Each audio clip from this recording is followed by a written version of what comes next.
ध्यान हमारी चेतना की स्वयं की ओर जाने की यात्रा है। स्वयं तक पहुंचने के लिए हमें मन और शरीर को उत्कृष्ट बनाना पड़ता है। जब हम स्वयं पहुंच जाते हैं तब हमें भरपूर विश्व शक्ति मिलती है। ज्यादा विश्व शक्ति हमें ज्ञान के क्षेत्र में ले जाती है। ज्ञान या बोध क्या है, इस पर विचार करते हैं।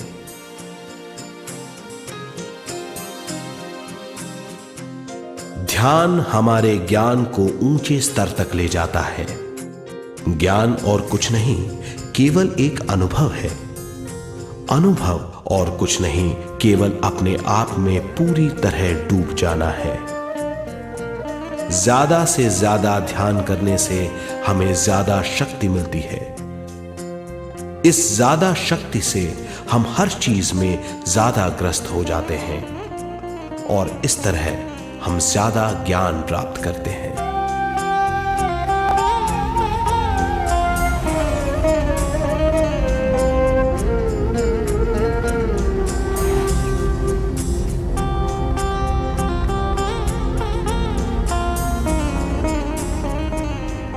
ज्ञान के द्वारा हमारी समझबूझ और बुद्धिमत्ता में वृद्धि होती है। इस समझबूझ से हम समझ जाते हैं हम केवल शरीर और मन ही नहीं है। हम समझ जाते हैं कि हम एक अद्भुत जीव हैं। और ज्यादा समझ के द्वारा अपनी समस्याओं से छुटकारा पा सकते हैं। ज्यादा शक्ति और ज्यादा ज्ञान हमारी चेतना का विस्तार करता है। चेतना का विस्तार ही आत्मा का ध्येय है। ज्यादा ज्ञान हमें विशिष्ट इंद्रियों द्वारा मिलता है, जैसे दिव्य चक्षु और सूक्ष्म शरीर।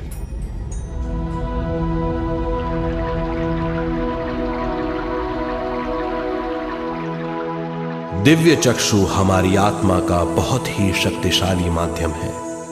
ये परलोक की वास्तविकता देखने, महसूस करने और सुनने का बहुत ही शक्तिशाली साधन है। आत्मा की ये तीन प्रक्रिया ही दिव्य चक्षु हैं।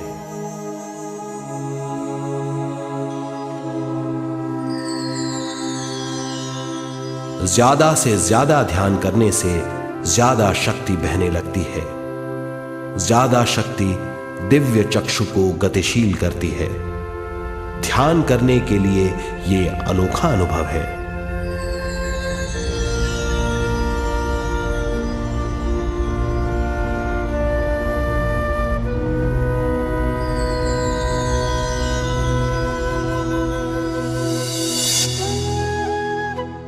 दिव्य चक्षु जब गतिशील होने लगता है तब हमारे मस्तिष्क यानी माथे पर खिंचाव और खुजली होने लगती है।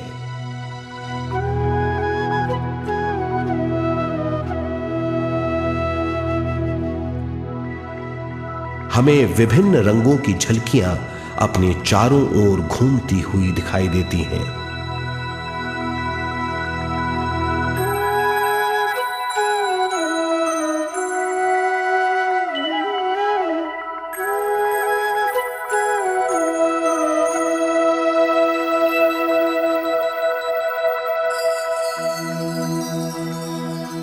हमें फुसफुसाहट और चलने की आवाजें सुनाई देती हैं।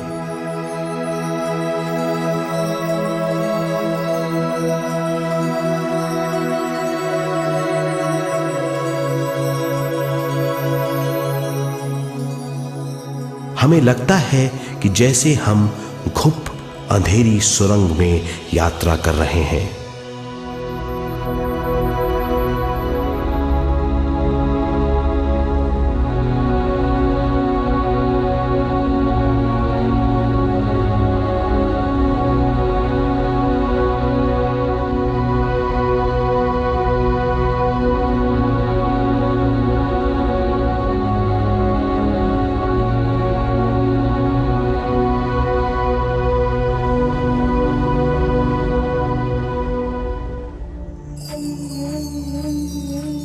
जब हम ज्यादा ध्यान करते हैं तो हमारे प्राणमय शरीर को काफी दिव्य शक्ति मिल जाती है, जिससे हमारे दिव्य चक्षु की सिद्धि हो जाती है।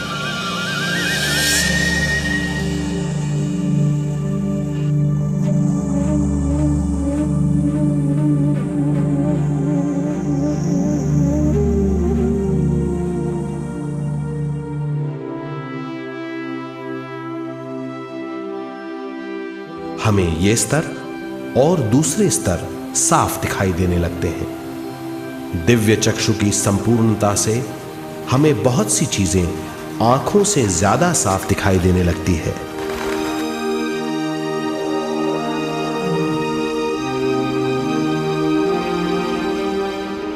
हमें दूसरे स्तरों की वास्तविकताएं दिखाई देने लगती हैं। हमें दिखाई देती हैं वो चीजें जो 5 ज्ञानेंद्रियों से भी दिखाई नहीं देती। हम महसूस करते हैं वो बहुत सी चीजें जो शब्दों में बयान नहीं की जा सकती।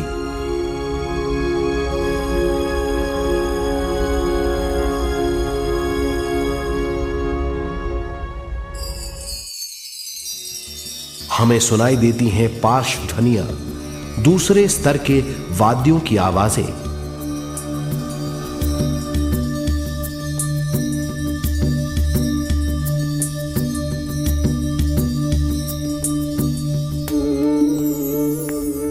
हमें दिखाई देते हैं वो महापुरुष जिनका शारीरिक रूप हमारे साथ नहीं है। हमें दिखाई देते हैं वो महापुरुष जिनका शारीरिक रूप हमारी कल्पना में है।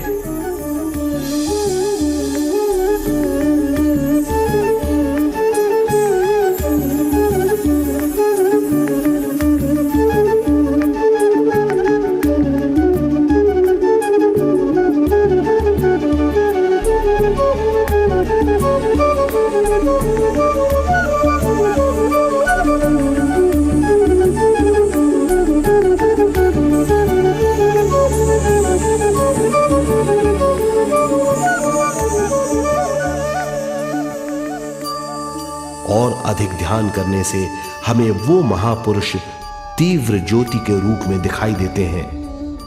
तीव्र ज्योति के रूप में देखने के बाद भी हम उन्हें पहचान सकते हैं।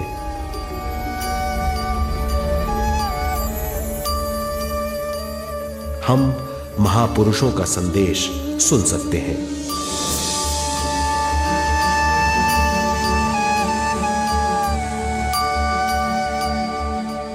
हम महसूस करते हैं एक सुरंग में यात्रा करने का अनुभव और अंत में प्रकाश में विलीन होने का अनुभव।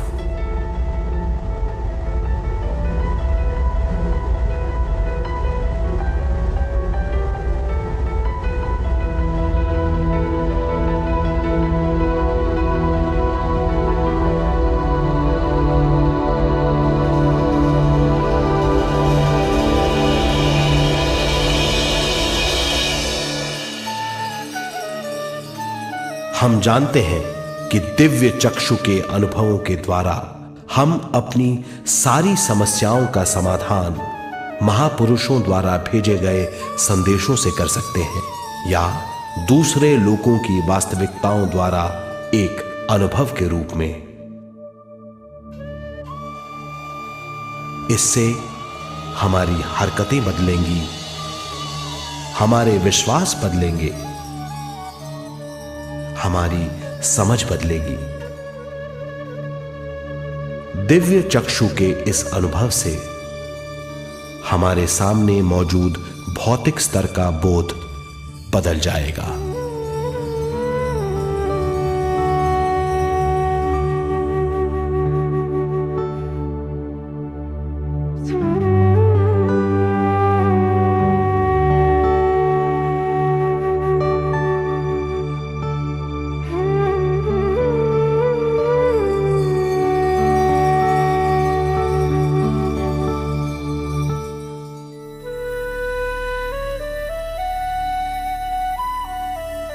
आइए अब हम स्वयं यानी शरीर के दूसरे साधनों की जानकारी लेते हैं। सूक्ष्म शरीर स्वयं का वो साधन है जो दूसरे लोगों को ज्ञान देता है।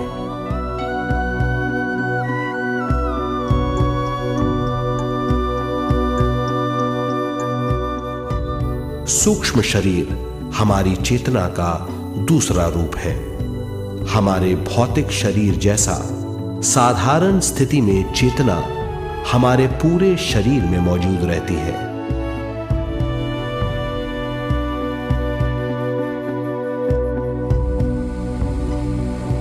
सोते समय अनजाने में हम सूक्ष्म शरीर की तरंगों का अनुभव करते हैं। इन्हें हम स्वप्न कहते हैं। जागृत अवस्था में हम सूक्ष्म शरीर का अनुभव ध्यान द्वारा कर सकते हैं। सूक्ष्म शरीर की यात्रा अंतराल और समय से परे है। सचेत अवस्था में अंतराल के अनुभवों के बाद हमें नए अंशों का ज्ञान मिलता है।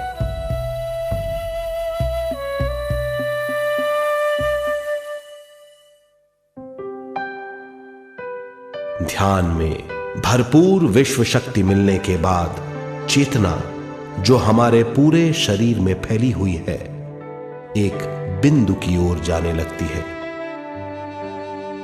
जब चेतना बढ़ती है तो हमें भौतिक शरीर में झटकों का अनुभव होता है।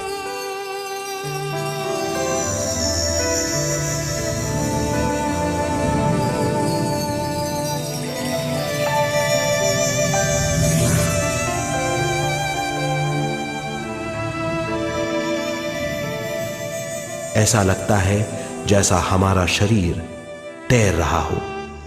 लगता है हमारे हाथ पैर है ही नहीं। हमें अपना शरीर पंख की तरह हल्का लगने लगता है। ये पारलौकिक शक्ति कहलाती है।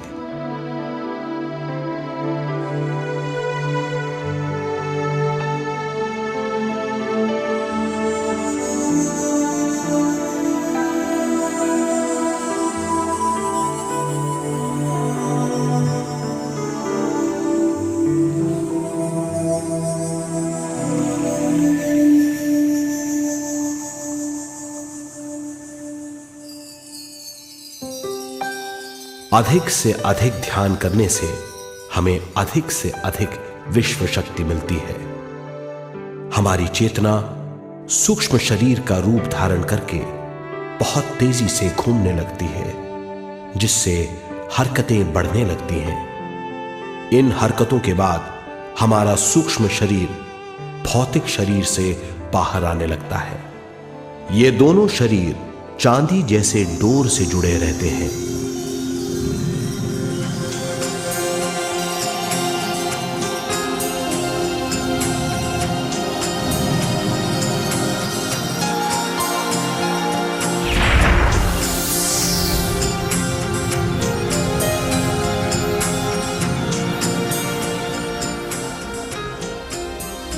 ये चांदी की डोर और कुछ नहीं, तेज गति से थड़थड़ाती हुई चेतना है, जो भौतिक शरीर से सूक्ष्म शरीर को और सूक्ष्म शरीर से भौतिक शरीर को संदेश देती रहती है।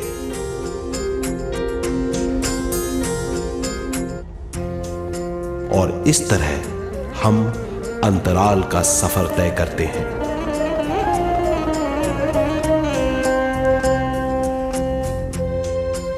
अंतराल की यात्रा हमारी चेतना की जाने और अनजाने लोगों की यात्रा है। अंतराल की यात्रा द्वारा हमें स्वयं के बारे में उच्चतम ज्ञान और बूझ मिलती है। अंतराल की यात्रा में हमारा सूक्ष्म शरीर सारे भौतिक चीजों और तत्वों जैसे पृथ्वी, पानी, अग्नि, वायु और आकाश के बीच में से गुजर सकता है। सूक्ष्म शरीर सारे लोगों के बीच से निर्भीक गुजर सकता है।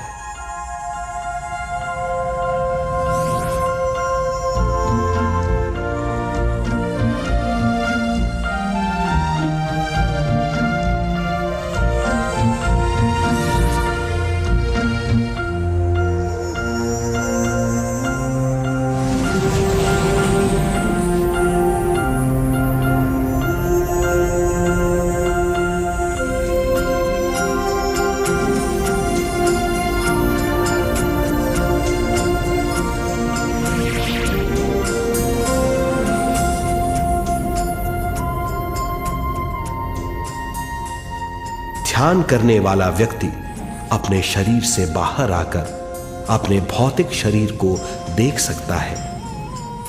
इससे उसे उच्चतम बोध होता है।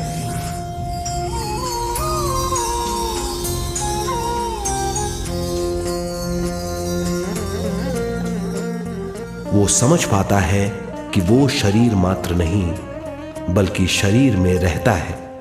ये एक गहन बोध है। हर किसी को अंतराल की यात्रा का अनुभव करना चाहिए। अधिक से अधिक यात्रा करने से हमारी सीमाएं खत्म हो जाएंगी। हम जान जाएंगे कि हम असीम हैं।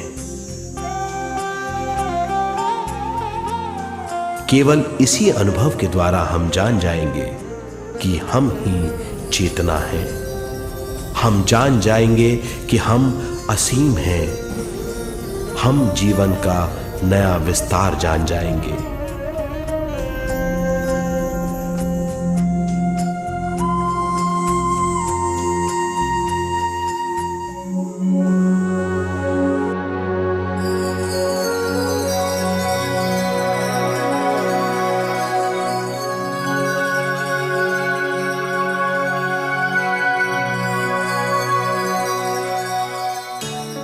ज्यादा से ज्यादा ध्यान करने से हमें ज्यादा विश्व शक्ति मिलेगी। विश्व शक्ति द्वारा अपने हर काम में क्रियाशील होने की हमारी क्षमता बढ़ती है। शरीर, मन और स्वयं से ज्यादा क्रियाशील होने से हम हर स्थिति को पूरी तरह समझ पाते हैं। ये समझ और कुछ नहीं, ज्ञान है।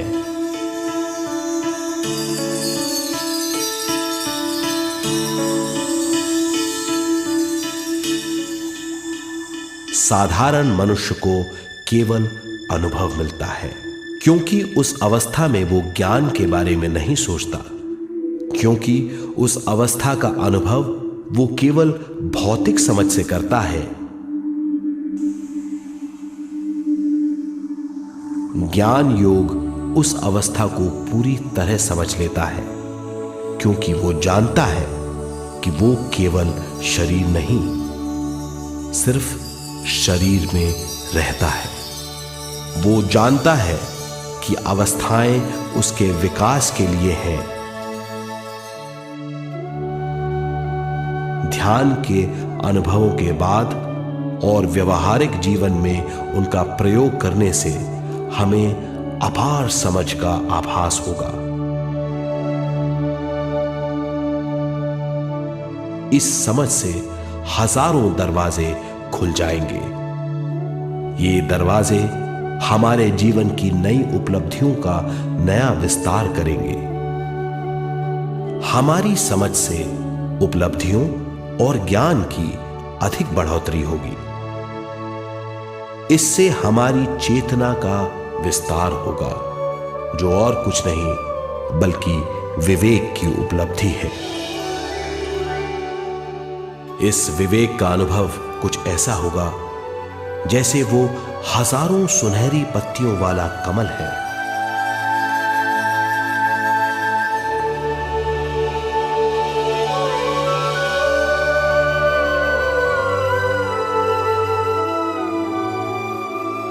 हर एक पत्ती समझ की एक नई मात्रा होगी।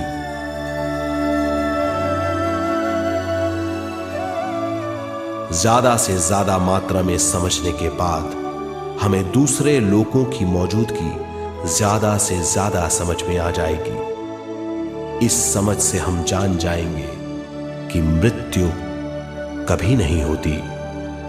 हम अनंत जीव हैं। हम समझ जाएंगे कि जीवन क्या है और मृत्यु क्या है।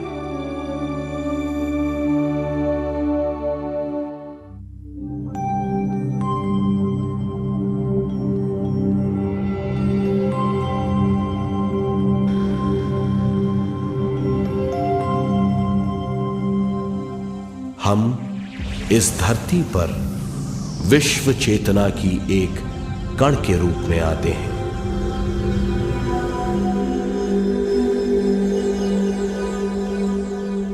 उद्गम स्थान से हम स्वयं के प्राणमय शरीर का एक ढांचा लेकर आते हैं।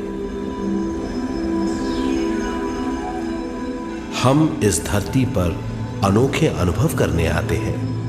अपने अनुभवों के लिए हम एक गर्भ स्थान या कोख चुनते हैं।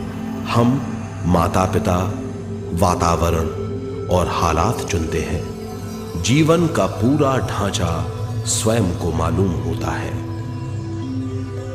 मां को चुनने के बाद चेतना का एक कण मां के गर्भस्थान में प्रवेश करता है। चेतना का मां के गर्भस्थान में प्रवेश होने के बाद गर्भस्थ शिशु में प्राण आते हैं।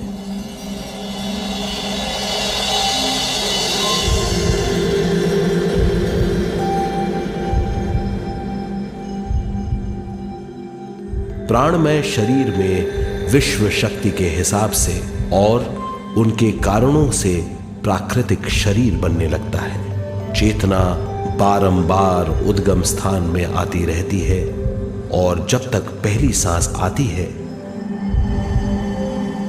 मां के गर्भस्थान से बाहर आने के बाद वो बाहर की पहली सांस लेता है। इसे जन्म कहते हैं।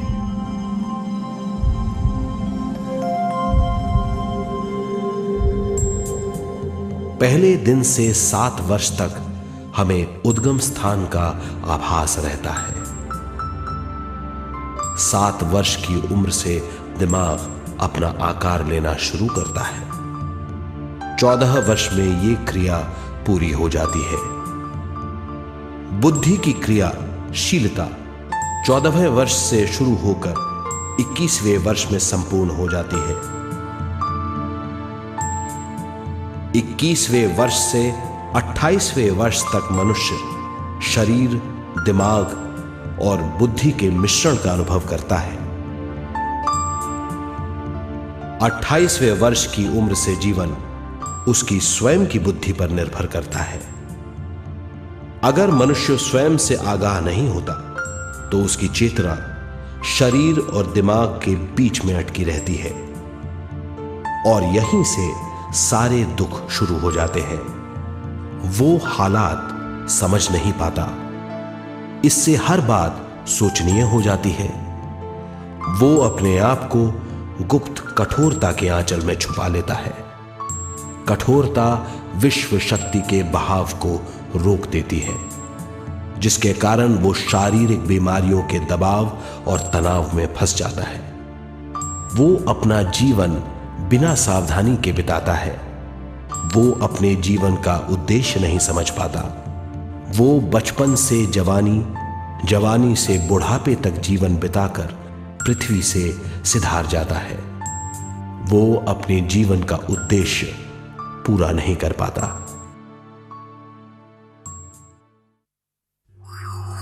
इसे हम मृत्यु कहते हैं।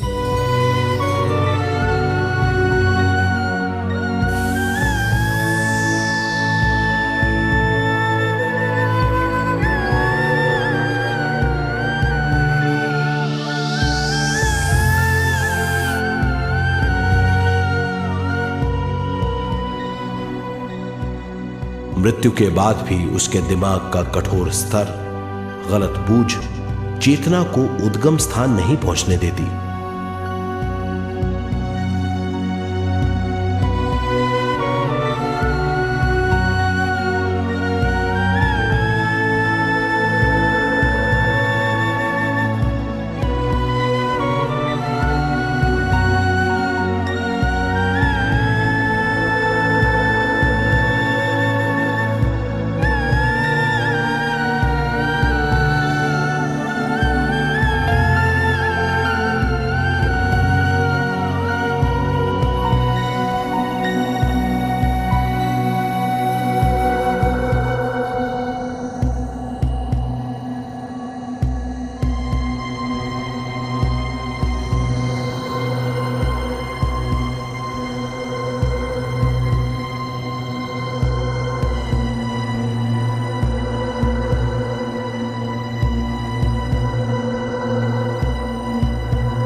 गलत बूझ के कारण अपना स्वर्ग और नरक खुद पैदा कर लेता है और छोटे दर्जे का आध्यात्मिक जीव बनकर रह जाता है।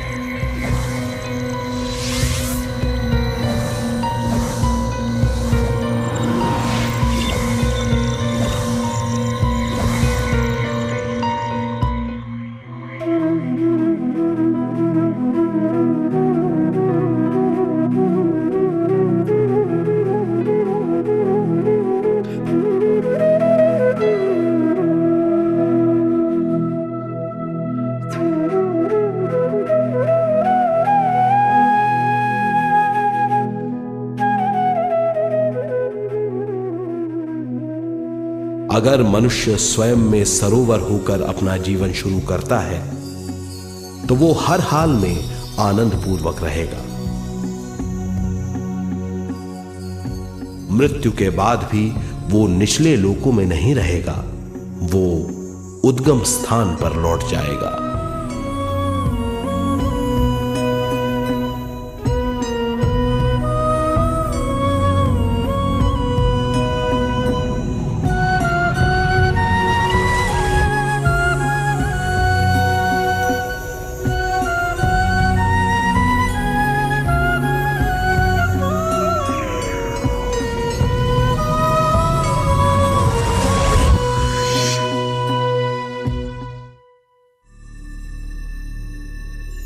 दिव्य चक्षु अनुभव और सूक्ष्म शरीर अनुभवों से ज्यादा ज्ञान प्राप्त होता है।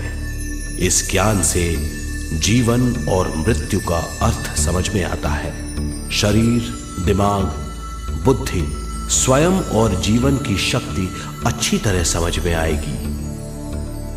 मनुष्य समझ जाएगा कि चेतना विश्व शक्ति और ज्ञान का मिश्रण है।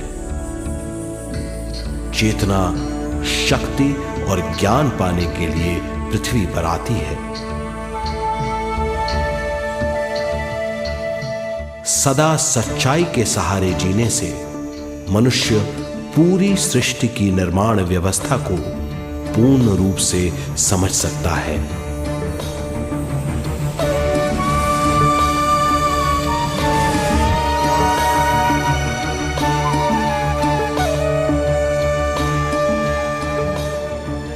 इस समझ के द्वारा मनुष्य एक अद्भुत सृष्टिकर्ता बन सकता है।